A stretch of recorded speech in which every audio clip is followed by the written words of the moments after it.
S-rank prodigy by birth, paired with a perfect star core, limitless potential, perfect natural talent, perfect star core compatibility, and an unmatched gift for combat. Pay attention to this part. One of the Heaven's Eye Beast's powers, future sight. Right now, Damien can't yet unlock the full potential of those eyes. He can only foresee an opponent's movement roughly half a second ahead, but that's already enough for him to leapfrog ranks without a star source at all, and take on veteran Tier 1 combat star wielders. Doctor, name your price. Madam Hare anxiously tore the gem from her chest.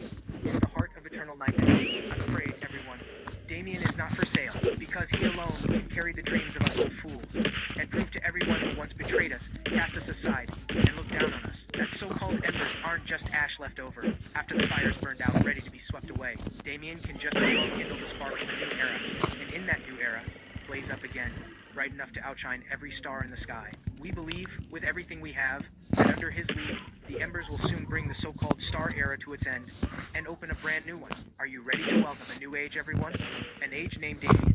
A new age, Doctor? Mr. Viper rose to his feet. Just now, you seem to have skipped over a rather critical question. That question is, this so-called perfect creation of yours, can he actually be controlled? Because I don't believe a star wielder that powerful would ever willingly become someone else's tool for chasing a dream. Woody, honored guest, I think you've misunderstood something. I said it from the very start. Damien is our chosen leader, not our... We never intended to control Damien at all. All he has to do is be himself. Even if that choice might one day bring us to ruin, and even if that day comes, we still believe he'll carry the newborn embers to heights we've never reached, and in some entirely new way, make the dreams of us old fools come true. I see. Sounds like you've already thought this all through, and you're willing to bear whatever the worst outcome might be. In that case, I have no further objections. Mr. Viper sat back down. The doctor moved on to the next listing. Starchild Sequence 002, Nature Type. Star Core Compatibility, 99%. Starchild Sequence 003, Iris, Custom Instrument, Butterfly of Pure Splendor. Star Core Compatibility, 92%. Starchild Sequence 004, Caroline, Mecha Intel Type, Starseer Mongoose. Star Core Compatibility 90%. Starchild Sequence 005. Starchild Sequence 036. Finn, Trait Type Black Star. Star Core Compatibility unknown. For Finn's entry, there was no combat footage at all, and the file itself was strangely thin. What's this? The file on this last Starchild is barely anything, and his compatibility rated as unknown? Madam Canary asked, puzzled. That's because we can't confirm whether his Star Core surgery even succeeded at all. At that, Madam Canary leaned forward sharply as if about to speak. All right, everyone. The venue for the final assessment has already been arranged. Please follow me. Meanwhile, an announcement echoed out. The final assessment was about to begin. All students were to report to the central testing ground. Watching Finn tense up, I told him, calm and steady. Remember, when you feel like you're out of options, just ask yourself why you're still alive right now.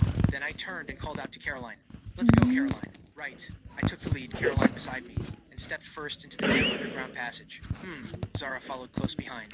Finn watched my retreating back, my words echoing in his mind. Why am I still alive right now? I want to know that too, he thought before hurrying to catch up. We waited for the final assessment to begin. The other students murmured around us, none of them showing the slightest nerve about it. All right, kiddos, ready to meet real hell? The moment Vera's words landed, a massive transparent barrier rose up. The center of the arena split open, and a colossal beast nearly 20 meters tall stepped out. Oh, you've got to be kidding me. Its power readings pushing close to 3,000. A tier minus 2-star beast. The Terra Worm. Correct. This is your final assessment for today, and the task itself isn't complicated. Just find any way you can to survive as long as possible against this thing. In 3 minutes, you can form teams of up to 3 to take it on together. All right? That's everything about the final assessment. Now go find yourselves a team. With that, Vera walked over to the Terra Worm and patted its head. In front of her, it was as docile as a puppy, but I knew, to the rest of us, it was pure, undiluted terror. Students quickly swarmed toward me. I was, after all, ranked first among them. Finn wanted to come over too, but he hesitated, awkward. Damien, sorry, no can do. This assessment's a tough one, Finn. Even bringing you along, I can't guarantee we'd handle that thing. Besides, there's someone who suits you better as a partner than I do. Isn't there? Finn lowered his head, too afraid to go ask his sister. Instead, it was Zara who walked over on her own, her tongue as sharp as ever. Don't slow me down out there. Okay, sis. Finn couldn't help ducking his head into his collar, as if trying to disappear. Watching the two of them head off together, I turned to needle Zara. Hey, Caroline, you think Zara has some hidden setting we don't know about? Otherwise, why does she clearly care about Finn deep down? But every time they meet, she acts like they're mortal enemies, like she wishes he should vanish off the face of the earth. Caroline, tail curled around her tactical tablet, busy analyzing the Terra Worm, ignored me completely. Fine. The team was still short one person. brushed past everyone trying to latch onto me and walked straight toward the girl, curled up asleep on the ground, hugging a pillow. Iris. Hey, Iris. The assessment's starting. Up you get. To my shouting and tickling assault, the girl just rolled over irritably and pulled the pillow over her head. Guess the normal approach isn't going to cut it. Iris. Cafeteria serving. At that, the girl snapped awake instantly, sitting bolt upright. Serving? Serving already? Realizing she'd been tricked, she sulkily scrawled liar Davis, the dog's not welcome on her pillow, then flopped back down to sleep. Yes, time to move your object. Iris, get up. The test is starting. Because if you don't get up, I'm telling Zara that you're the one who ate her hidden snacks. The girl, no longer pretending, shot upright. Fine. I'm awake, Dave. Now tell me what this test is. I'm taking it seriously. Done. My last teammate was locked in. I glanced over. Caroline's calculations was overloaded so badly, smoke was practically coming off her head. I gave it a knock. Caroline, quit running the numbers.